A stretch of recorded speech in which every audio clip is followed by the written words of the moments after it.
Hi friends, welcome back to our channel. ఈరోజు మన ఛానల్లో నేను చేయబోయే రెసిపీ చికెన్ ఫ్రై అండి. చాలా సింపుల్గా, స్పైసీగా, టేస్టీగా ఉంటుంది. నేను ఇక్కడ చాలా తక్కువ ఇంగ్రీడియంట్స్ యూస్ చేసి చికెన్ ఫ్రై చేశానండి.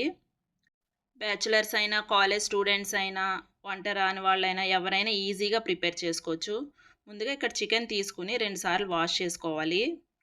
ఇలా వాష్ చేసుకున్న తర్వాత దీంట్లో ఉన్న వాటర్ మొత్తం స్ట్రెయిన్ చేసేసుకోండి.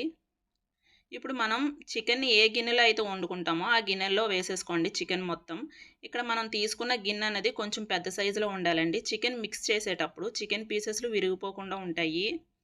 ఇలా చికెన్ వేసుకున్న తర్వాత ఇందులో తగినంత సాల్ట్, 1½ స్పూన్ కారం వేసుకోండి. అలాగే ఇక్కడ ½ టేబుల్ స్పూన్ కాశ్మీరీ కారం వేసుకుంటున్నానండి. ఇది అంత స్పైసీనెస్ ఉండదు.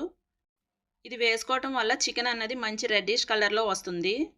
అలాగే ఇక్కడ 1 table spoon ginger garlic paste వేసుకుంటున్నాను. ½ టేబుల్ స్పూన్ జీలకర్ర పొడి, 1 టేబుల్ స్పూన్ ధనియాల పొడి, ½ టేబుల్ స్పూన్ గరం మసాలా వేసుకున్నాను. అలాగే ఇక్కడ 2 టేబుల్ స్పూన్ పెరుగు వేసుకుంటున్నానండి. పెరుగు అన్నది ఫ్రెష్గా ఉండాలి, అస్సలు పుల్లగా ఉండకూడదు.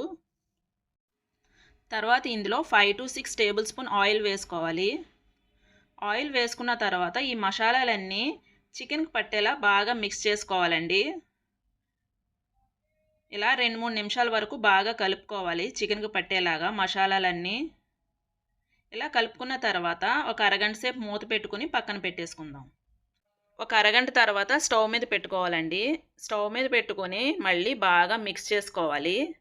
మిక్స్ చేసుకున్న తర్వాత ఇక్కడ ఫ్లేమ్ అన్నది మీడియం టు హై ఫ్లేమ్లో పెట్టి మూత పెట్టుకొని 10 నుంచి 15 నిమిషాల వరకు ఉడికించుకోవాలి. ఒక 15 నిమిషాల తర్వాత చికెన్ అన్నది ఆయిల్ నుంచి ఇలా సెపరేట్ అవుతుందండి. ఇప్పుడు మళ్ళీ ఒక 2 నిమిషాలు బాగా కలుపుకున్న తర్వాత ఫ్లేమ్ అన్నది మీడియం ఫ్లేమ్లో పెట్టేసుకుని మూత పెట్టుకుని మళ్ళీ ఒక 5 నిమిషాలు కుక్ చేసుకోవాలి. 5 నిమిషాల తర్వాత చికెన్ అన్నది ఇలా అడుగున అంటుకుంటుందండి. ఇప్పుడు మెల్లగా మిక్స్ చేసుకోవాలి. చికెన్ పీసెస్ విరిగిపోకుండా మెల్లగా కలుపుకోవాలి. ఒక 2 నిమిషాలు ఇలా మెల్లగా ఉడికించుకోవాలండి.